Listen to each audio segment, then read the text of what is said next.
शिवरात्रि 2024 माँ पार्वती और शिवजी का गठबंधन। ओम नमः शिवाय।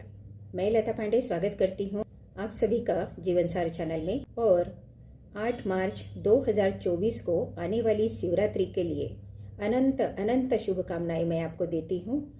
और आज हम बात करेंगे शिव और माँ पार्वती के गठबंधन की।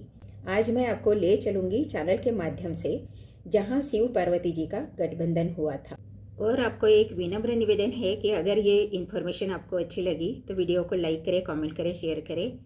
आप ऑलरेडी करते ही है, इसके लिए बहुत बहुत धन्यवाद। और आगे चलते हैं। ये है त्रियुगी नारायण मंदिर। यहाँ शिवजी और माँ पार्वती जी का गठबंधन हुआ था। ये तो मंदिर है और ये मंदिर के अंदर की वो जगह है जहाँ माँ पार्वती और शिवजी का गठबंधन हुआ था। दर्शन कर लीजिएगा। सभी को नसीब नहीं होता, सभी को पहुँचने का मौका नहीं मिलता। आप दर्शन जरूर कर लीजिएगा। प्रभु ने मुझे उस धरती पर बुलाया और मुझे दर्शन दिए, उनका बहुत बहुत धन्यवाद। मेरे अहो भाग्य है जहाँ प्रभु ने मुझे ऐसे पावन धरती के ऊपर बुलाया और मेरे को दर्शन दिया। इसीलिए मैं आपको भी दर्शन करा रही हूँ। ये शिवजी और माँ पार्वती जी का यहाँ उनका गठबंधन हुआ था, यहाँ उनके फेरे हुए थे।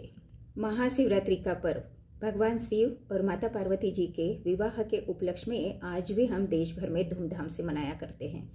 भगवान शिव को पति रूप में प्राप्त करने के लिए माता पार्वती जी ने कठोर तपस्या की थी और शिवजी ने तपस्या से प्रसन्न होकर फाल्गुन मास की कृष्ण पक्ष की चतुर्दशी के दिन माता पार्वती जी के साथ में विवाह किया था। बताया जाता है कि माता पार्वती जी ने जहाँ तपस्या की थी वो स्थान आज भी केदारनाथ के पास में गौरी कुंड के नाम से प्रसिद्ध है। पर हम वहाँ जा नहीं पाए थे क्योंकि आप सब लोग जानते हैं कि जब डिजास्टर हुआ था तो वो डिजास्टर के टाइम में सारे रास्ते बंद थे वहाँ से, इसलिए हम वहाँ का दर्शन नहीं कर पाए थे।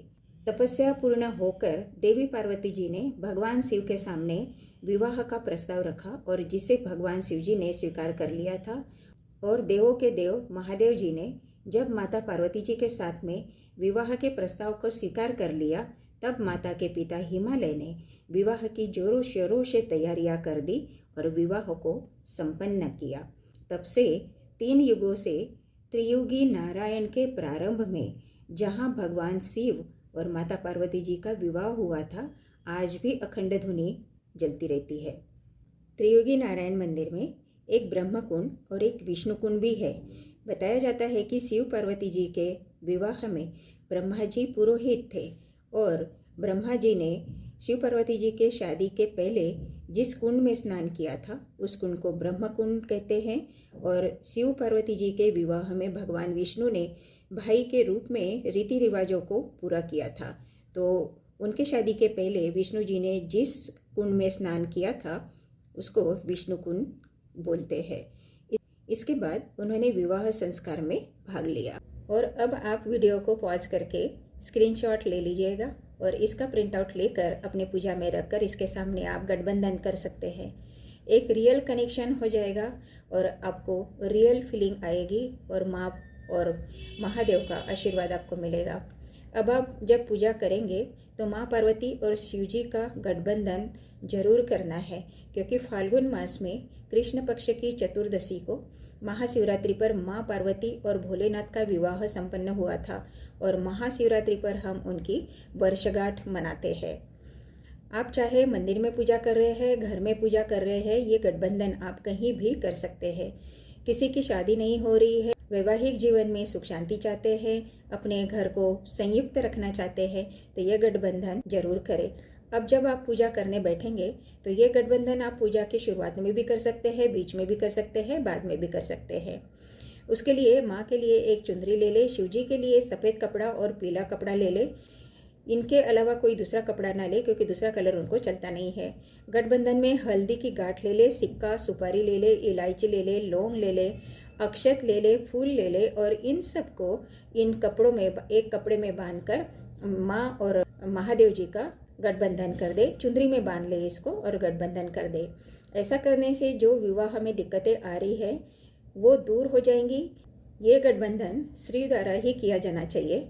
हमारे घरों में भी अगर आप देखते होंगे कि जब शादी होती है तो बहन गठबंधन करती है या ननंद गठबंधन करती है।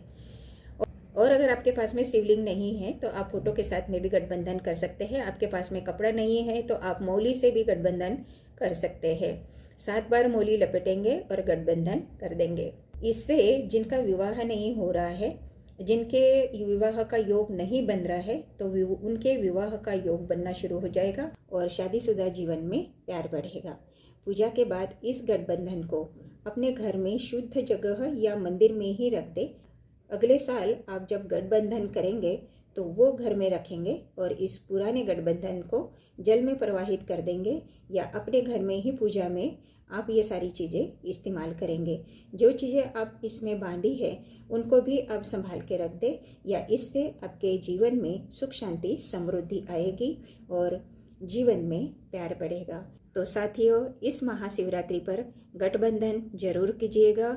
ये बिल्कुल मैंने रियल जगह है जहाँ शिवजी और माता पार्वती जी का विवाह हुआ था, तो आपको बहुत बहुत लाभ मिलेगा इससे, और लाभ उठाइएगा। और वीडियो के नीचे कमेंट बॉक्स में आके कमेंट जरूर कीजिएगा कि किस किस ने गठबंधन किया। मिलती हूँ अगले वीडियो में, तब तक के लिए नमस्कार।